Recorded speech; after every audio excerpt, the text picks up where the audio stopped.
All right, Twitch. Hey guys, how are we doing? So we are putting in another entry to the Finch Fridays. This is going to be entry number two.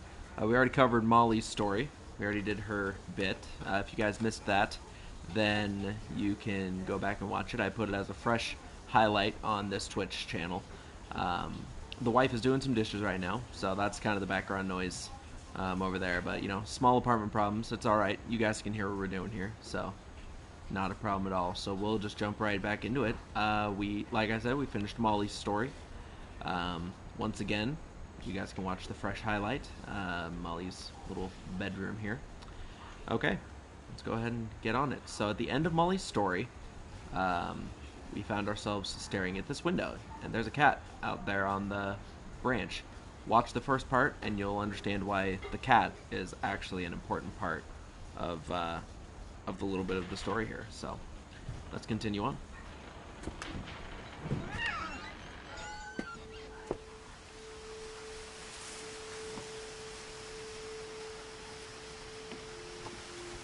This will be obvious later, but my mom never told me any of these stories. Edie would have, but Mom didn't like bringing up the past. Though, when we adopted a stray kitten, she was the one who named it Molly.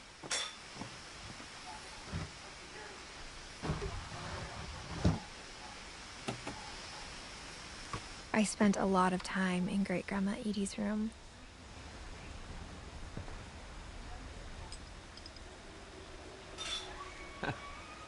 I didn't notice this before.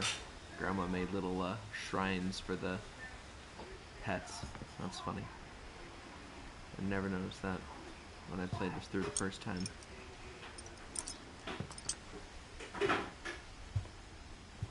Louis died a week before we left, but Edie had already started to memorialize him.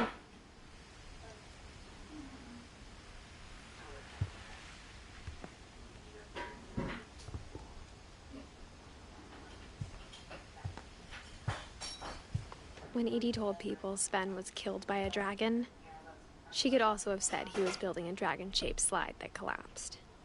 She could have, but she didn't.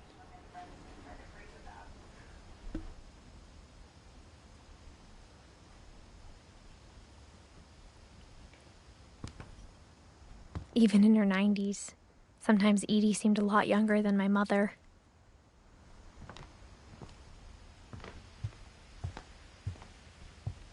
Her room was like a museum.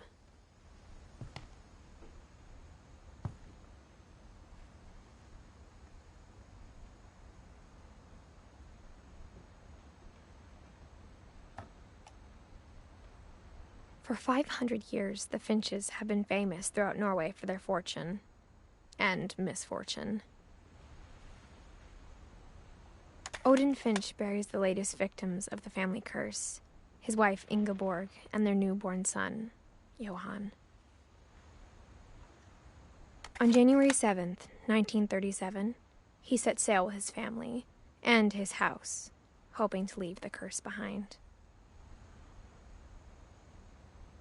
But 40-foot waves off the coast of Washington send the house and Odin to the bottom of the sea.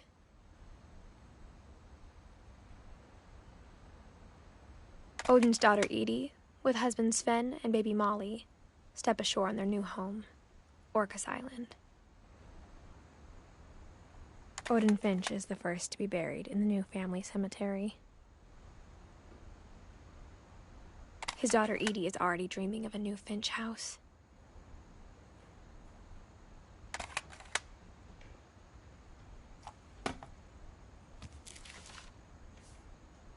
Whatever's wrong with this family, it goes back a long ways.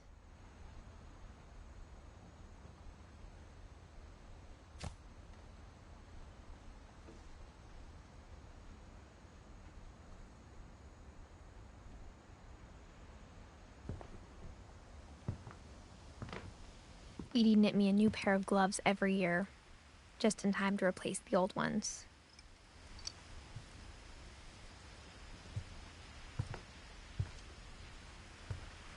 Edie gave a big interview about a mole man living under the Finch house. My mom was furious. I hadn't thought of myself as Edith Jr. for a long, long time.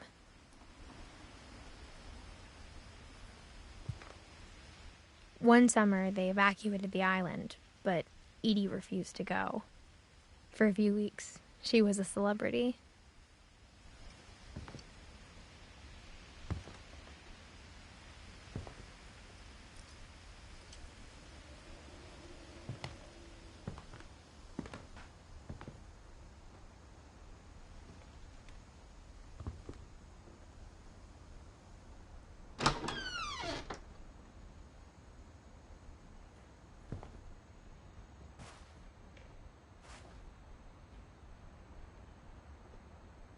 The only trace Grandpa Sam's first wife, Kay, left on the house was the pink bathroom.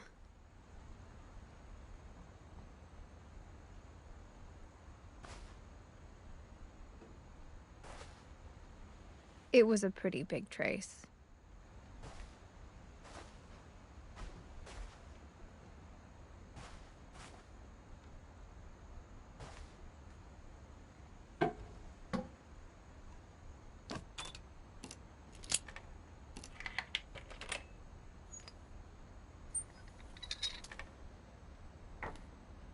There's a secret in this bathroom. It's in the last place you would look. It isn't in the cupboard. It's hidden in this book.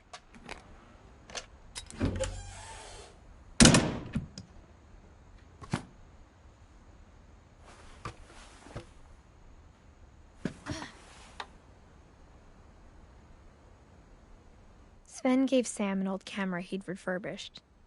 He never put it down.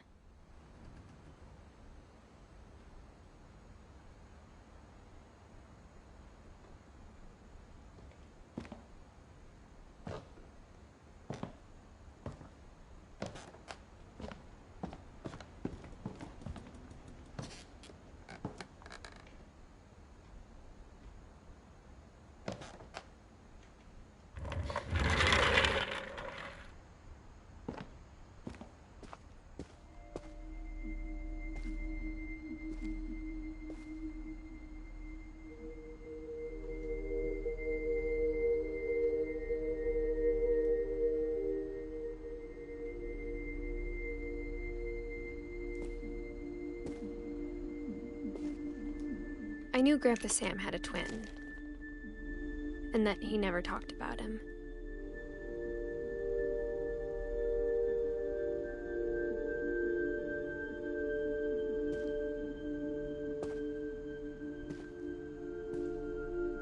I guess my grandpa didn't like history any more than my mom did.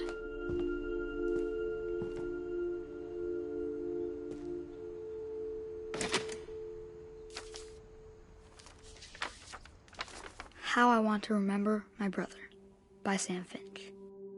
The thing I remember is that when he made up his mind, that was it. My brother said he'd die before he ate another mushroom, and he did. At Barbara's funeral, he swore he'd never be afraid again, and he wasn't.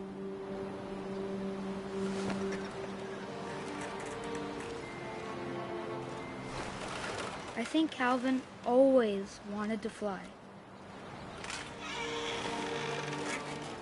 Sam! Calvin! Dinner's ready! Coming! But that day, he finally made up his mind to do it.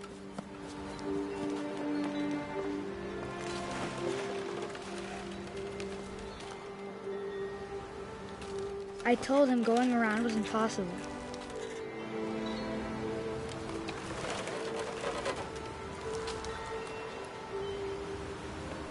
Maybe if I hadn't said that.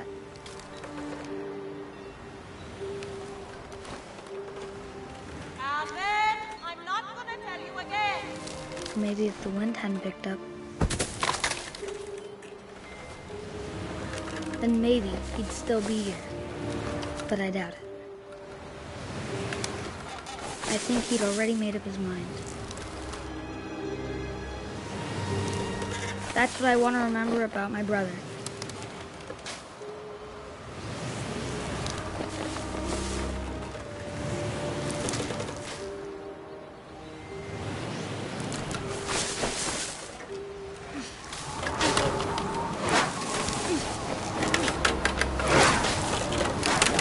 The day he made up his mind to fly. And he did.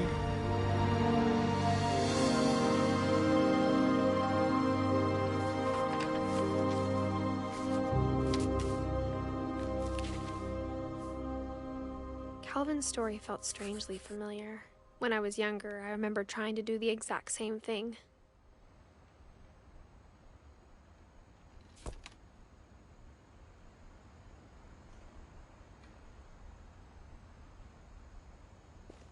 After the funeral, Edie roped off Calvin's half of the room.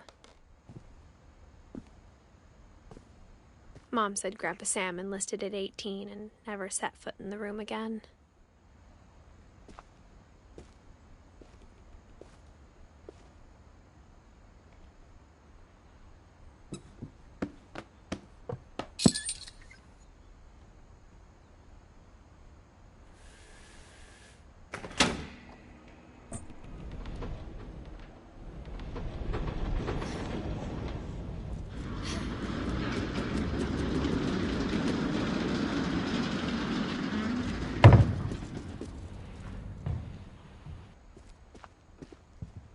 The passages were a pretty tight fit.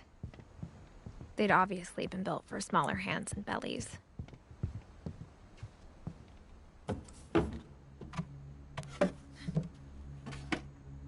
Growing up, I always thought of Barbara as a child star.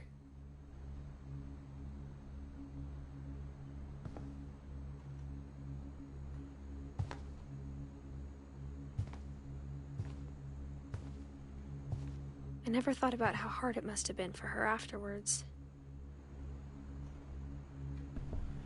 Just want to say welcome to the stream, those who are watching. We just covered Calvin's story here. I will be posting this entry as a highlight, so keep an eye out for that. I already posted the first part. If you guys did not watch the first part already, be sure to check that out. That way you're kind of filled in on what we got going on here.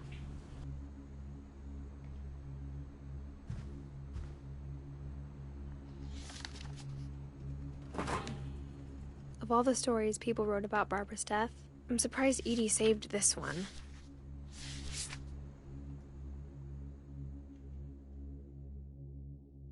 Old Jack here with another ghastly tale inspired by America's most unfortunate family.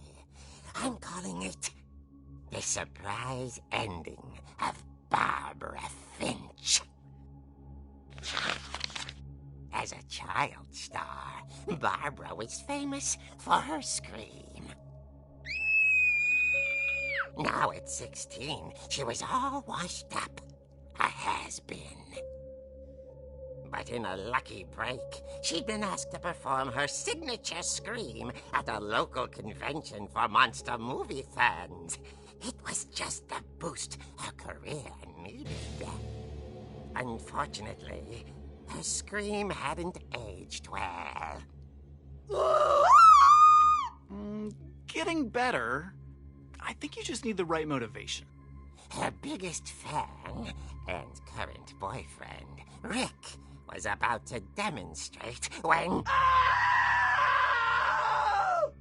Now that was a great scream. It was Barbara's father, Sven. He'd slipped into a table saw and had to be rushed to the emergency room. So Barbara got stuck babysitting her youngest brother, Walter. Her convention comeback was cancelled. Okay, I'm hearing frustration, but I'm not hearing terror.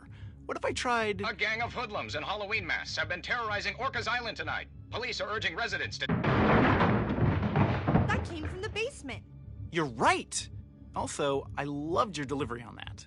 Why is your basement door locked? Because my dad likes making puzzles and secret passages. There's a key hidden in the music box.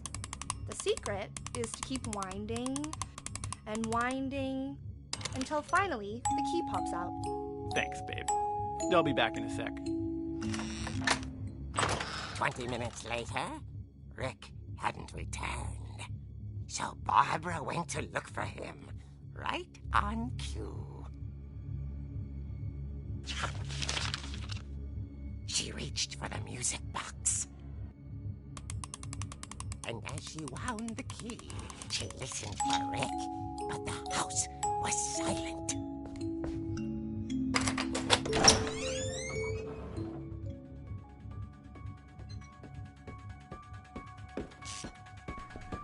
I gotta say, I love the subtle hinting to the Halloween franchise in the music. It's just hilarious. Scratch and imagine the worst.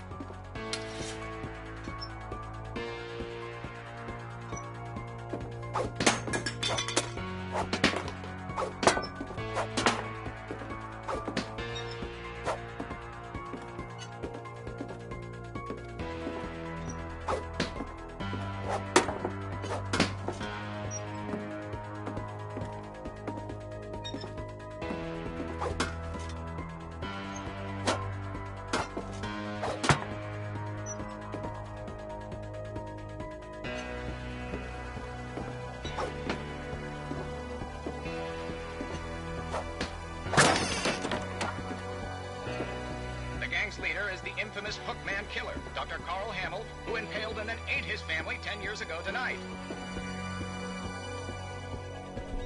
I mean, this isn't terrifying at all. No, not a bit. Creepy, dark basement with creepy wooden figures. Nah, not a bit. No, blood everywhere. Nah.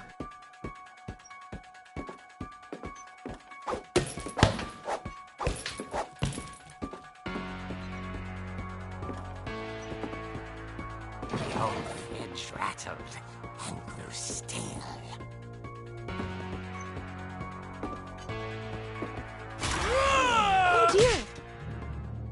Oh! Rick? Barb, relax. I was just trying to scare you to help you find your scream. Well, I'm not scared, Rick. I'm furious. Then act furious. All I'm getting from you now is that you're hurt and confused and you're... She threw him out, but she kept a little something to remember him by. Barb, have you seen my other crutch? And she was still holding it when she fell asleep watching the late picture show. Hours later... Barbara! Walter, what's going on up there? Ah! Okay, I'm coming up, but if this is a trick, you're dead, Walter.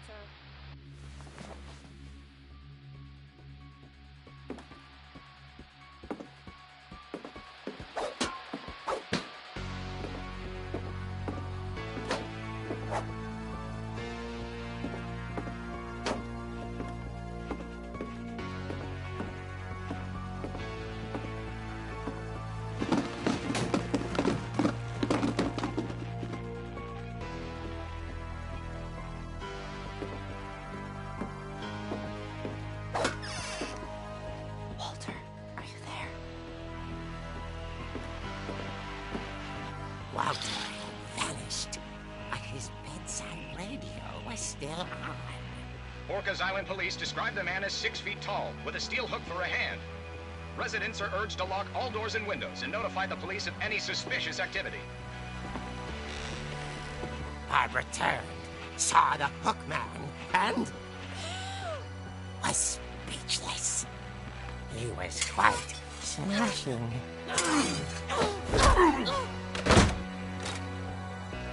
And then it was, he couldn't get enough of Barbara. Okay, Barbara, there's gotta be another way out of here. That night, she played her part beautifully.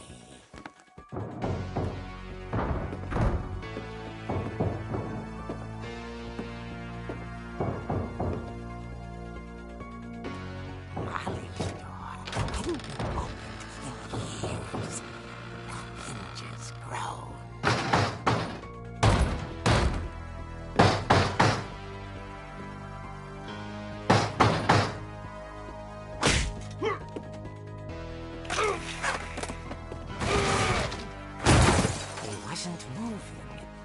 she sensed the story might not be over yet.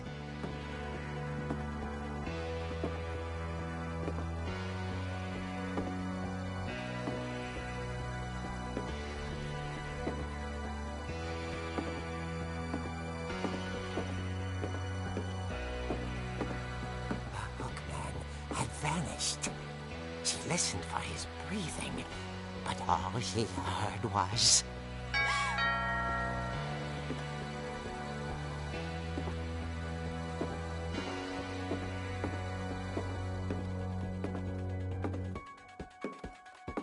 Someone at the door was dying to speak to young Barbara. At the door, she heard whispering. Was coming from inside the house.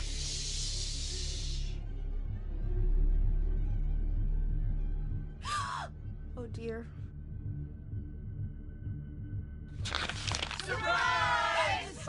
Bravo, Barbara! You were wonderful! The monsters had come to surprise her. For Barbara, it was a dream come true. Then she saw what kind of monsters they were, and she realized what was about to happen. She was going to be famous. And with her final breath, Barbara Finch gave the performance of her life.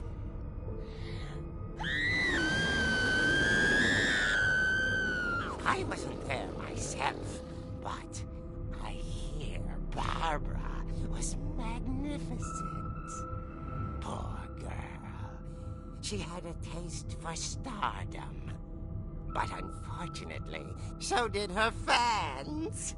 Of course, the police blamed it all on poor Rick, who disappeared the same night. And little Walter, hiding under his bed the whole time. He took it all pretty hard, but that's another story. As for Barbara, tucked inside the music box is all they ever found of her. Her ear. Now that's what I call a real eerie tale.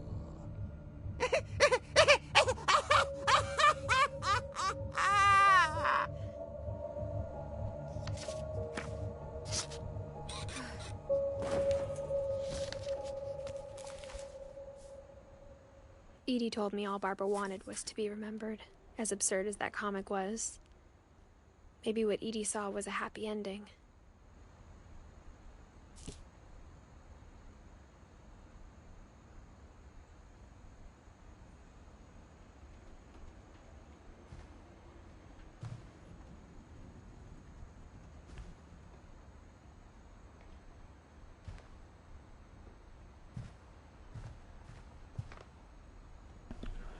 Well, I don't know about y'all, but that story's kind of messed up, frankly. That's going to do it, I think, for this entry of this. Like I said before, these are just going to be real nice and short, as the game itself is very short. Just 1 or 2 stories here and there. We actually got 3. The one with the viewfinder and about Odin was 1. That's all you really hear about Odin. But then we did Calvin, and we just got finished with Barbara, so we're going to call that good for this one. We will see you guys on the next Finch Fridays. Monday, we will definitely be on, possibly doing Apex again for the rest of the Legendary Hunt event. So keep an eye out for that, 10 o'clock Monday morning. Possibly stream Sunday too. Sunday's kind of a whether I feel like it or not, so we will see about that when that happens, but definitely Monday morning, 10 o'clock. Guys, I hope you enjoyed this Finch Friday entry. Hopefully you guys enjoy all of them, and I will be setting this as a highlight to post so you guys can watch it, and I will also post it on my YouTube as well. So guys, thank you so much, and if I don't see you beforehand, I will see you Monday morning, 10 o'clock. All right.